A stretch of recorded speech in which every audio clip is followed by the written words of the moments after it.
Hello guys. Um, it's weird to do a presentation here in via YouTube or however you want to call it, but I was hoping I was gonna be back here on Monday, back in HLG, but I'm currently in Alabama and I'm being confined. Uh, on Friday, I went to get tested to see if I could come back or whatever because I was confined because I was exposed. And I ended up testing positive. I'm feeling fine. I just have a few coughs. I had 2 days that I didn't feel at my best, but I'm good overall, so let's go for it. I'm gonna make a presentation about my past internship, which was in Global Via. Global Via is a company which basically does infrastructure management. It targets countries like developed countries all through Europe, Asia, Spain, obviously, USA, South America.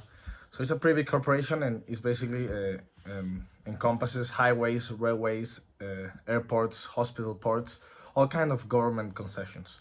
So this past summer I worked there as a financial advisor, as a financial analyst, sorry, as an internship. I was there for 3 months and I was in the business development department. I developed the creation of the business model for a road concession in the southern part of Portugal. So I got to work in a really serious matter because they were preparing the non-binding offer. So it was pretty exciting to me being able to take part in a team which is actually doing something important. This company is based in Madrid, and I got to work with all the different departments in the company. Obviously, with the COVID, it was quite the challenge. So this is what my presentation is going to be about. There are various departments in the headquarters, from legal through traffic, financial, operational, and we also had to talk to the office there in Portugal. All of this during confinement times. We were only working there twice a week, like in two different turns. So one week it would be Monday, Wednesday, and Friday. Another would be Thursdays and Tuesdays. So we work mainly through video conference, but we were in office on and on. And it was very weird having some part of your team being confined and some part of your team being in the office. And it wasn't as easy as I thought because I had a lot of doubts. I was new and everybody was always in a conference call. Everybody was trying to figure out something. And it was quite challenging. It wasn't just as easy as going down the hall, go through legal department. Hey, do you have the documents, or where do I need to upload this, or whatever. There was obviously the risk of having been tested positive and having to confine the whole office. So that's why they did the two different groups. So that's where I spotted the mistake. In my department, there was about 15 people working, and 10 of those were working on the Portugal project for this road concession. But we were divided in two groups. Some of us that were working in the project were in one group, and some of us who were working on the same project were in the other group. So it was quite challenging. Somebody working from home, others from the office. I believe there would be a better way to involve the both parties and put them on the same schedule because it would be easier. And that way the work could have done way faster and in much more efficient way. For example, when I was working from home, I had some doubts on how to draft a couple of documents and other stuff, how to send it, how to talk to the banks for ask for the financing. And my mentor was also working from home. He was in the same group as me. But he was always in a conference call, either with investors, with the banks, or other departments. So it was very difficult to reach to him. And for the other parts that were working the project, as I talked to them, it was also difficult for them to talk to him, which normally in a normal environment, when you're in the office, you just bump by, hey, I need you a second in 3 minutes. It would have been much easier. So my solution was to put everybody who was working on the same project on the same groups. It would have been a little more difficult to schedule, but in the end, it would have saved way more money. Our boss most of the time wasn't quite sure how we were dealing with most of the stuff, like how we were getting on, or even though all the struggle that we ended up creating, it ended up being a really good valuation model, and we were able to outbid the other companies after I left the company. So they called me like 2 weeks ago. My boss, which I got to create a good relationship with him, and he just called me, hey, we won the concession, so I was really happy that I took part in it.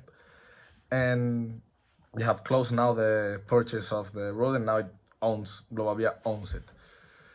So I was really, really happy to hear it. But from my short experience in the corporate world, because I've only done this type of internship, I would suggest making some changes to the COVID-19 situation. I am sure that with normal circumstances, it would have been really easy and much more efficient. So, in my opinion, Global Via failed to do the best adaptation to work in these difficult times. The first thing that I would suggest would be that whoever is working on something together has to be in the office at the same time. That way, the communication is much easier and way less resources are needed. Secondly, I would implement a software that is able to connect the computers of those working on the same things so we can see instantly what changes and modifications are being made to the work in real time. For example, we're working on the Excel and it was 10 of us working on the same Excel. If we were able to do like in Google has a platform for spreadsheets that you can see all the changes being made instantly, it would have been way easier. And this way we wouldn't need to be calling everybody at times to see how they were doing if we don't understand something new that it's been put there and all those kind of different stuff. And lastly, I would schedule a group call every day at the end of the day to go through with all the involved parties to schedule the goals for the next day and to go over the work that was done that day and get the chance to talk as a group and come to conclusions faster, because otherwise it's like trying to schedule something not having everybody in the same room. In order for management to adopt this plan, I would follow a different way to persuade them.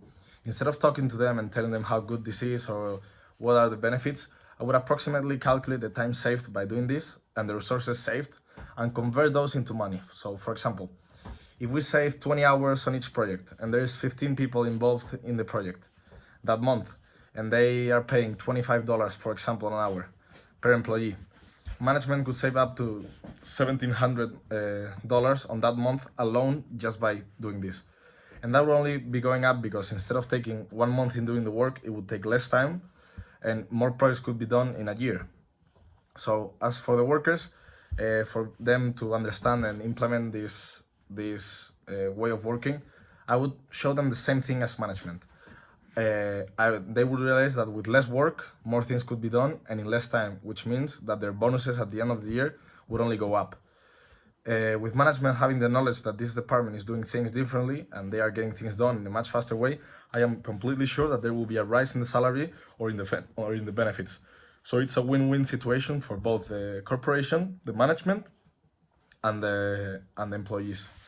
So after, it was easy for me to come up to this project because I actually lived it. So when I was there, I was thinking of ways it could be easier and stuff, but it's not that easy when there's a lot of more people involved and you don't have a say because you're the last one on the group as you're an intern. But overall, I believe that many companies who are struggling with COVID-19 and getting things done could implement these ways and be done much better, because it's been shown that a lot of companies are doing way better now that their workers are working from home than before when they were in office, and they're able to get much more things done. And this is just a situation that we need to adapt, and whoever adapts will do good and whoever doesn't will take more risks and probably get out of the business. So thank you very much for listening, and I won't see you up because I'm probably gonna be confined until the end of the semester, but I hope things are going great, and thank you very much for listening.